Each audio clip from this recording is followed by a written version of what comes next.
and he'll be introduced tonight by Mark Cobley. In his letter of support for Doug, Nate made reference to 3 specific areas of Doug's contributions. The first one was service and leadership.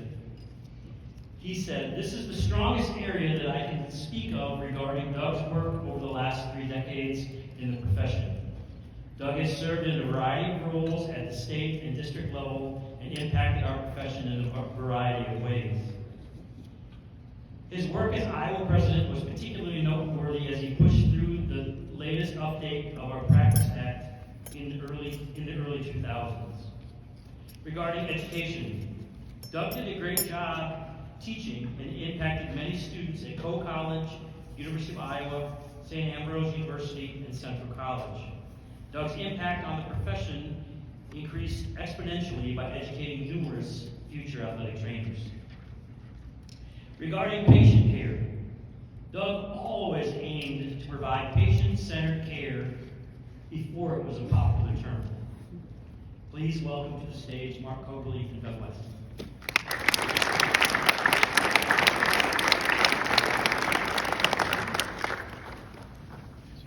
You've heard the word selfless used a lot tonight.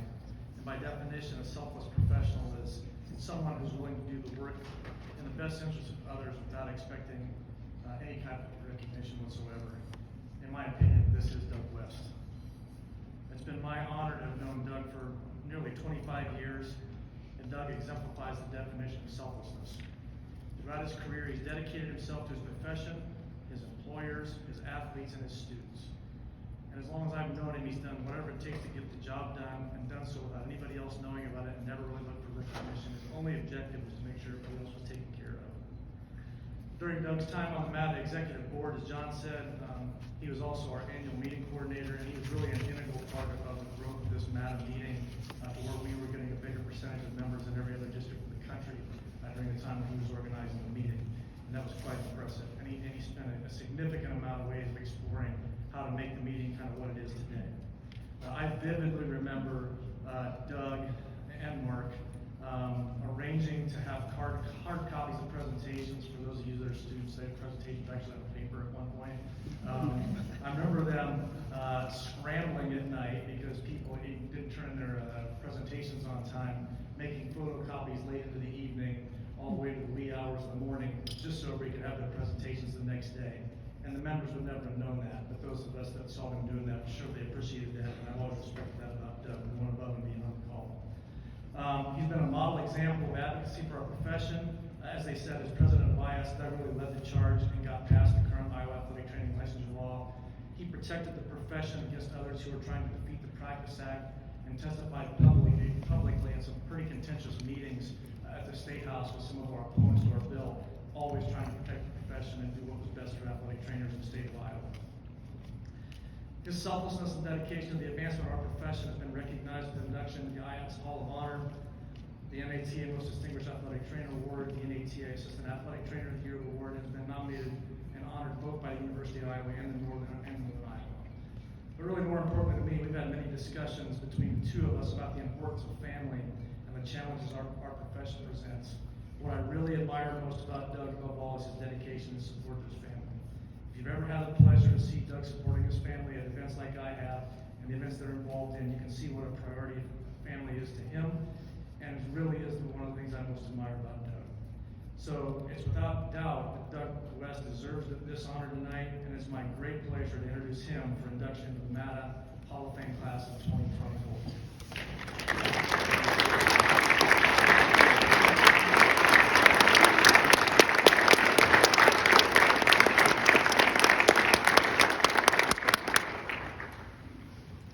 Thank you very much. I probably won't be as graceful as Brad, and I probably won't be as funny as Mark. I'll probably be landed someplace in the middle. So, thank you, MAATA Awards and Honors Committee, MAATA BOD, MAATA members. Congrats to Mark. Congrats to Mark. Congrats to Brad. Obviously, Mark and I spent a lot of time together in the workroom. It's probably where we both felt most comfortable. And I always do, part of the reason I think the meeting always went well is I knew that if I had an unanswered question, Brad was was gonna probably ask it, and I was gonna have to have a good answer because he would want a solid answer. So I always respected both of them very much, and both very helpful in driving us to be better at what we do. I have 3 areas I'd like to kind of focus on. I'm going to kind of talk about what I'm kind of most proud of, kind of what I failed, things that we have not achieved yet that I had as a priority, and then maybe some solutions. So some of the things that I'm most proud of. I think I asked John Roseland in about 2002 or 4, how do I get involved? And he told me they needed a president-elect. And I go, what's that? And well, basically you sit around for a year and you don't do anything and then you run everything. And I go, okay, how hard could that be, right? You got a year to get ready, and then you just do things. He left out a couple details. So one detail was we were opening our Title Protection Act to move it to practice protection. And that means, as Greg Gardner said, everyone, once you open your act, everyone can have heyday with it. So that was a big deal. So things went really, really well, and I got some things. I wish I could tell you the backstories of how things really get done, but there's just not time for that. So if you're bored later and you want to listen to me, I'll give you the backstories. So the AT Title Act went through, but it doesn't ever happen by yourself. Mark's given me far too much credit. Mark Coberly was instrumental in that role. He was in charge of the licensure committee. He was also the president-elect at the time. And we didn't want to interrupt that, so then I stayed as president one more term. He stayed as president-elect one more term to make things work. Jim Nesper was a very instrumental leader for us. He's also a physical therapist, so him being on the AT side was huge for us. For those of you that have come in contact with Dr. Danny T. Foster, the calmest, coolest, most collected guy, and probably the smartest guy in any room that he's ever in. Without Jim Carney and Jenny Tyler, none of this would have gotten done. They're tremendous supporters of us, and they do an outstanding job. The second thing that I didn't know was going to happen was Iowa. We were at a time when each state would take a year and run the annual meeting. So it was also going to be Iowa's turn to run the annual meeting. I didn't think I could give that to other people. So trying to get a law done, trying to run an annual meeting. I'd never run a state meeting. I've taught some classes, but I really haven't done a whole lot of anything else. Can you toss me that glass of that bottle of water? Sorry. Brad and Mark wouldn't have done such great jobs. I don't think I'd be as nervous as I am. So we kind of took it over, and there's a lot of things that took place. So obviously Doug Long, I just kind of adopted what he did, and he had great building blocks there. So it was fortunate that I could steal a lot of his stuff. But without people like Barb Rodemaker, Mark Stutz, Scott Winslow, Michelle Paget, Diane Bartholomew, Brian Hughes, and several others, and also the willingness of the board of directors to try some things. I had some different ideas on things, and I don't think they were always the most popular ideas when I first brought them up. But I would kind of just keep bringing them up, and at some point they would say, let's just give it a shot. What's the worst thing that can happen? It doesn't work, and then we don't do it again. So I think Ron Walker was a big person on trying to get some of these ideas through. I am proud of the patients I've served. I've always seen myself as I am there to serve the patient. Probably gets me in trouble with my coaches because my priority is not their success, it's the student athlete's success. And I think we should call them patients.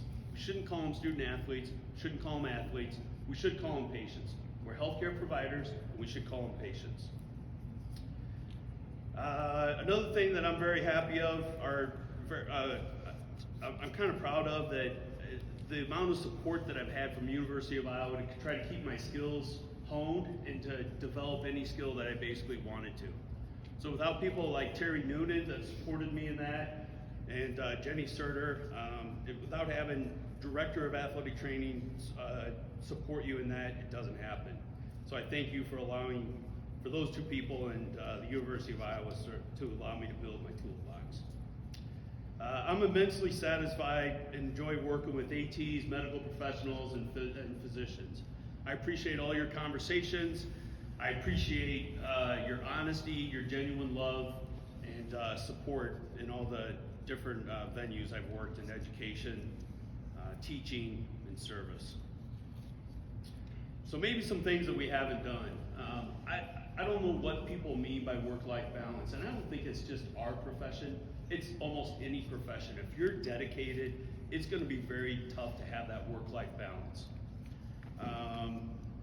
But we do need to get better. And it's not going to be an organization that's going to change it for you.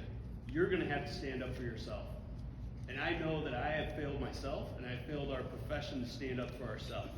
And it may take telling a coach that, and the patient, sorry, I'm not going to work that event. I'm not going to cover that. It's too short of notice. Because we can have better schedules, and you can think about things. I'm not talking about weather changes. I'm just talking about the courtesy to bring things up. Hey, we're going to change this. It's 2 days away. Great, let's cover it. Hey, we're going to change this and it's 2 hours away. Sorry, I got plans. We need to be able to stand up and stand up for ourselves. If we haven't learned anything, who else is going to do it if we don't stand up for ourselves? And we got to start doing that. I got to do a better job. I encourage you all to do a better job. We need to continue to be the experts in athletic and active healthcare, but we should not limit our populations. We need to remove all implications that we can only treat athletes. We can treat anyone. We don't own anything. Patients should have the decision to go to whoever they want to. I have a great friend, Rob Knatzer, in Reno, Nevada.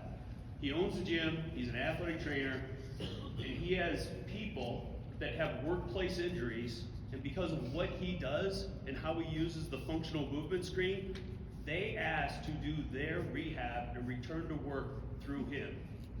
And when the patient asks for it and the insurance company can't come up with a good reason not to do it, it happens. So there's a lot of opportunities and a lot of things we can take advantage of. All right, some solutions. So people in my athletic training room, I call them Dougisms. That's kind of, hey, I know it might be a little off, but just please do it my way.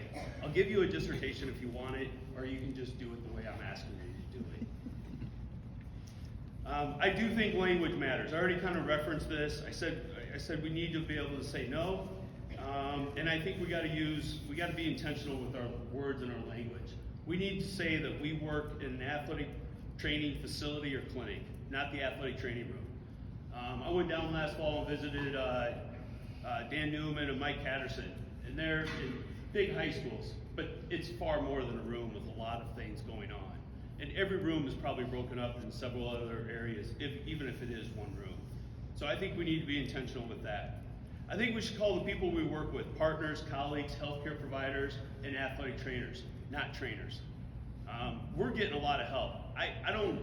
Some of you are probably young enough that they would just call us the trainers, and we're getting a lot of help with a lot of the media people, but that's because of relationships that people like Mark Coberly have built with influential people, and it's people in the NFL that have very positive relationships, and they can talk to the press people and get that through.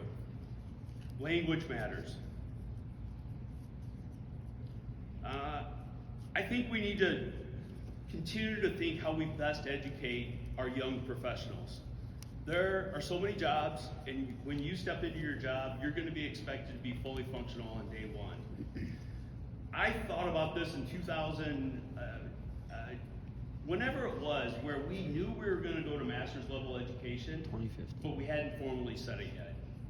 And I'm frustrated with myself that I didn't say, what if we had, you go through and you do your education, whether it was a 4-year education like Hope College had, or a 2-year education that most master's programs have now. But at the end of that, you are certified. You take a test, you're certified, and then you go do a year-long residency, or call it whatever you want. Doug, that kind of sounds like a doctor. We don't have to change it, because we can change it and call it whatever we want, but I think that is what would best serve our patients and us as professionals. And it may be something we want to think about so that we can better serve ourselves and our patients.